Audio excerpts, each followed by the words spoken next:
Hello dear students, स्वागत है आपका एक नई वीडियो के साथ। आज हम पढ़ेंगे इलेक्ट्रॉनिक्स, जो पीएससी और ट्वेल्थ क्लास का टॉपिक है। ट्वेल्थ क्लास एनसीईआरटी में भी है और आरबीएससी एपीपीएससी जिसमें भी और बीएससी में भी है ना।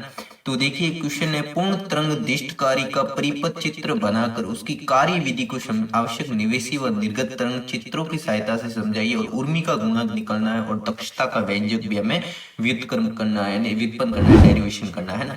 और यदि आप इस वीडियो प्लेटफॉर्म पर पहली बार हो तो चैनल को सब्सक्राइब जरूर कर लेना और बेल को ऑल पे प्रेस कर देना, ताकि हर न्यू रिलेटेड वीडियो जो मैथ्स एंड फिजिक्स की जानकारी आपके सबसे पहले पहुंचती रहे।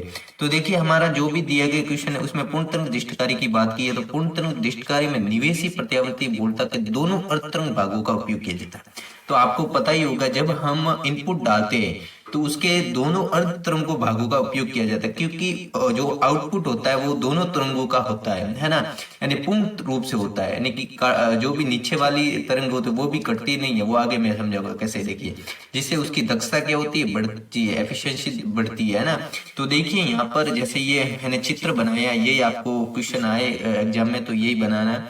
जैसे ये इनपुट डालते हैं ना, यहाँ से इनपुट है, ये तो कैसे का वर्क करेगा। जैसे कि यहाँ से डायोड, दो डायोड है ना, D1 और D2। यहाँ से देखिए यहाँ पर धारा यहाँ जाएगी, ये I2 यहाँ से जाएगी, यहाँ ऐसे ये I2 जा रही है ना। यहाँ पर देखिए यहाँ पर प्रतिरोधक लगाए है ना I2, और यहाँ से आउटपुट हमें प्राप्त होगा PQRS, ठीक है। और ये सब हम धारा I2 के लिए काम कर रहे हैं। यहाँ से माइनस में धारा जा रही है इसलिए माइनस, यहाँ पर प्लस में धारा इधर माइनस से प्लस में जा रही है तो यहाँ पर प्लस है ना। ये ई नॉट यानी कि ये हमारे लिए वोल्ट है ना, ठीक है। ये परिपथ चित्र है यहाँ का इसका, तो ये आपको ऐसे बनाना है, ठीक है। यहाँ पर देखिए दो संधि पीएन डायोड, यहाँ पर हमने D1 और D2 दो डायोड लिए, दो संधि पीएन डायोड D1 व D2 को ट्रांसपोर्ट T, यहाँ पर ट्रांसपोर्ट ये T है, जो केंद्र C, ये इसका केंद्र क्या है C ट्रांसपोर्ट, सॉरी इसके यहाँ पर केंद्र C है, ट्रांसपोर्ट T केंद्र C के मध्य निकासी है, से मध्य निकासी उसकी द्वितीय कुंडली के सिरों से जोड़ा जाता है। इसकी कौन सी कुंडली के सिरों से जोड़ा जाता है, द्वितीय कुंडली के सिरों से जोड़ा जाता है। साथ ही भार RL को परिपथ में संयोजित करते हैं, और यहाँ पर भार किसको संयोजित करते हैं, RL को संयोजित करते हैं, ठीक है। ये RL को संयोजित करते हैं और इस संयोजन से निवेशी वोल्टता के एक अर्ध भाग में एक डायोड, निवेशी वोल्टता के एक अर्ध भाग में यानी इस भाग में एक डायोड यानी D1 लगाए और दूसरे में D2 लगाए, तो और दूसरे अर्ध भाग में दूसरे डायोड का दिष्टकरण होता है। अब देखिए यहाँ पर हम इसके लिए जो यहाँ पर जो ग्राफ होता है, धारा का ग्राफ कैसे होता है वो आज हम समझेंगे। तो देखिए यहाँ पर चित्र बनाया हुआ है। तो यहाँ पर देखिए जैसे ये कोई तरंग आई है ना, ये तो ये पूरी ऐसे वे में हो जाएगी 0T/2, यहाँ से T फिर वापस 3T/2 2T है ना, ऐसे ही तो बोलती है। तो यहाँ से देखिए जो तरंग का पूर्ण दिष्टकरण होगा, यानी कि ये पूरी की पूरी तरंग आएगी, यानी नीचे वाली कट जाएगी, जैसे ये पूरी की पूरी तरंग आएगी है ना। इसी तरह यहाँ से अगर ले तो ये जैसे ये नीचे वाली आएगी तो इसको हमने बैक चित्र में रूप में बनाएंगे तो ऐसे होगा। तो इसका भी पूरी चित्र यानी पूरी तरंग आएगी और इसी पूरी तरंग आएगी, यानी कि जो E0 1 इसको नाम दिया और इसको E0 2 नाम दिया, ठीक है। यानी कि कहने का मतलब ये तरंगों का क्या होगा, पूर्ण दिष्टकरण होगा। अब देखिए हम डेरिवेशन करते हैं। अब प्रथम अर्ध समय अंतराल में, अब प्रथम अर्ध समय अंतराल जब तरंग जाती है तो 0T/2 है ना, 0T और T/2 अर्ध अंतराल काल यानी T/2 तक ही तो निकालना है। तो I1 यानी धारा निकाल रहे हैं, ES यानी ये वोल्टता है जिसको V के रूप में अभी यहाँ पर ट्रांसफर में E के रूप में दर्शाए, तो ES upon RL plus R। एक तो वो वोल्टता वाला जो निरोधक प्रतिरोधक लगा होता है ना, RL प्लस R टोटल हो जाएगी R।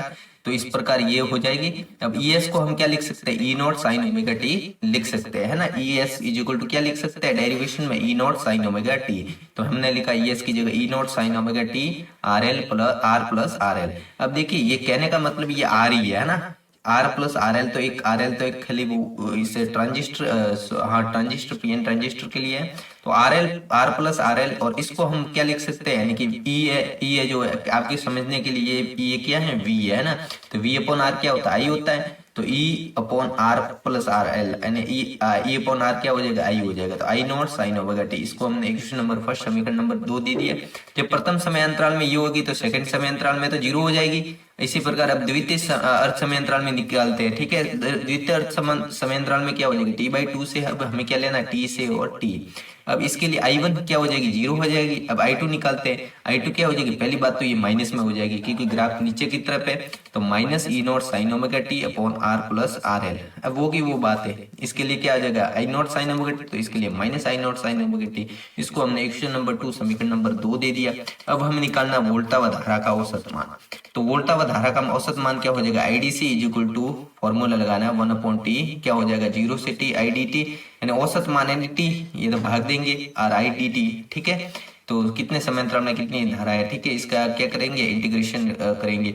तो IDC is equal to 1/t, एक तो हो जाएगा 0 से t/2 और एक हो जाएगी t/2 से t, है ना। दोनों के लिए निकालना I1t और ये भी क्या नहीं हो जाएगी, ये भी I1dt, यानी दोनों का इंटीग्रेशन करना है। तो IDC is equal to 1/t, यहाँ से 0 से t/2, I1 की जगह क्या लिखेंगे, साइन ओमेगा t dt, और इसकी जगह क्या लिखेंगे, minus sine omega t dt, क्योंकि ये ग्राफ नेगेटिव वाला है, तो t/2 है ना।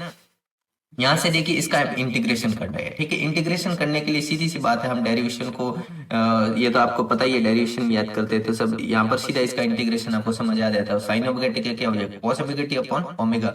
अब कॉस ओमेगा की जगह हमें क्या लिखना है, 2 पाई अपॉन टी, और टी की जगह एक बार तो क्या लिखना है, t/2, और नीचे ओमेगा की जगह t/2। अब इसको सॉल्यूशन करेंगे, cos पाई आएगा, cos पाई का मान -1 और t/2। अब क्या करना है, यहाँ पर यहाँ से t से t कट जाएगा, यानी 1/2, ऐसा कैसे, इसका भी करना है। तो इस प्रकार उत्तर क्या आ जाएगा, 2I0 अपॉन पाई आ जाएगा, ठीक है। इसको हमने इक्वेशन नंबर 3 समीकरण नंबर 3 दे दी। अब हमें EDC निकालनी है, वोल्टा निकालनी है, ठीक है। तो EDC is equal to IDC upon IDC गुणा RL, ठीक है, ये हो जाएगा क्योंकि VR इज इक्वल टू क्या होता है, IR होता है। तो EDC is equal to IDC का मान क्या है, 2I0 अपॉन पाई, तो यहाँ लिखा 2I0 upon pi into RL, ठीक है। तो हो जाएगा 2I0 RL अपॉन पाई। इसको हमने इक्वेशन नंबर 4 दे दिया, समीकरण नंबर 4 दे दिया। अब देखिए वोल्टा व धारा का वर्ग माध्य मूल मान, ठीक है। तो IRMS हो जाएगा वर्ग माध्य मूल मान, IRMS होता है, तो IRMS is equal to 1/t, वही लगा दो फॉर्मूला, यानी कि इसके लिए 0 से t और I स्क्वायर dt, सो वर्ग माध्य मूल मान, यानी वर्गमूल के लिए क्या हो जाएगा, रूट हो जाएगा, यानी 1/2। IRMS is equal to 1/t, 0 से t/2 हो जाएगा, फिर t/2 से t हो जाएगा, I0 sine square omega t हो जाएगा, क्योंकि वो स्क्वायर के लिए हो जाएगा, और यहाँ पर भी I0 square sine square omega t, और यहाँ पर 1/2। देखिए IRMS इज इक्वल टू क्या हो जाएगा, I0 यहाँ से बाहर आ जाएगा, I0 अपॉन यहाँ पर √2 आ जाएगा। इसका जब इंटीग्रेशन करेंगे, हमें पता है उसका इंटीग्रेशन किया था पिछली बार, जो क्या आया था, 2 आया था। अब उसके 2 के ऊपर 1/2 लगाया, तो हमें सीधी सी बात है √2 आ जाएगा। तो ये आपको देखिए यहाँ पर I0 अपॉन √2 है, ठीक है, इज इक्वल टू I0 की जगह हम क्या लिख सकते हैं, E0 अपॉन RL लिख सकते हैं, या I0 की जगह मैंने लिखा E0 upon R plus RL, ठीक है। ये तो आपको पीछे भी करते आ रहे हैं, पता ही है। तो ये हो गया, तो IRMS इज इक्वल टू क्या हो जाएगा, सॉरी ERMS क्या हो जाएगा, ERMS निकालते हैं, ठीक है। तो IRMS इंटू RL हो जाएगा। तो IRMS क्या है, IRMS हमारे पास I0 अपॉन √2 है, तो I0 upon √2 into RL, I0 upon √2 RL। इसको हमने इक्वेशन नंबर 5 दे दिया। अब इस प्रकार सभी हमें निकालना, निवेशी शक्ति निकालते हैं। निवेशी शक्ति क्या हो जाएगी, PAC is equal to I square RMS R plus RL, ठीक है। ये हो जाएगा फॉर्मूला PIR हो जाएगा, ठीक है। तो यहाँ पर I स्क्वायर R, सॉरी, तो यहाँ पर देखिए IRMS की वैल्यू लिख दो। IRMS क्या है, I0 अपॉन √2, तो स्क्वायर करेंगे तब क्या हो जाएगा, I0 स्क्वायर √2 का स्क्वायर हट जाएगा, 2 आ जाएगा, R प्लस RL। इसको हमने इक्वेशन नंबर 6 दे दी। अब निर्गत शक्ति यानी PDC निकालना, इसका फॉर्मूला हो जाएगा I स्क्वायर DC RL। तो I स्क्वायर की DC निकालना, I स्क्वायर DC यानी कि 2I0 का स्क्वायर यानी 4I0 स्क्वायर हो जाएगा, पाई का स्क्वायर हो जाएगा 5 स्क्वायर RL, ठीक है। इसको हमने इक्वेशन नंबर 7 दे दिया। अब हमें दक्षता निकालनी है, दक्षता एफिशिएंसी क्या हो जाएगी, नीटा is equal to PDC upon PAC, formula लगा दो।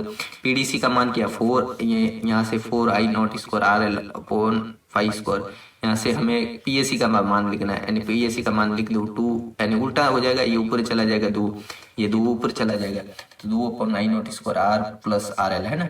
तो यहाँ से ये कट जाएगा, यहाँ से सीधी बात है कि ये 4 दूनी 8 हो जाएगा। तो इस प्रकार हमें इसका जब यहाँ से सीधी वैल्यू पुट करेंगे, जब भी RL की यानी कि जो भी है, तो हमें इतना याद रखना है कि जो दक्षता होती है वो कितनी होती है, 81.2%, है ना। अब उर्मी का गुणांक R इज इक्वल टू क्या फॉर्मूला, IAC अपॉन IDC। अब IAC को हमने उर्मी का गुणांक लगाने के लिए ये भी फॉर्मूला था, I square RMS upon I square DC -1 का वोल्टेज 1/2 यानी अंडर में, है ना।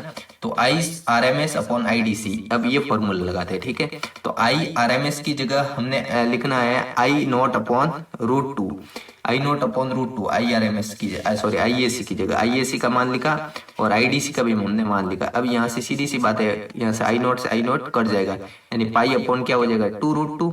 अब ये I R M S upon I D C, यानी आर का मान क्या आया, ये आया। तो ये हम मान का रख सकते हैं, इसमें भी रख सकते हैं। तो ये देखिए इसमें मान रखा पाई अपॉन 2√2 का होल स्कोर, इसका होल स्कोर हो जाएगा, इसका भी स्कोर है -1 1/2।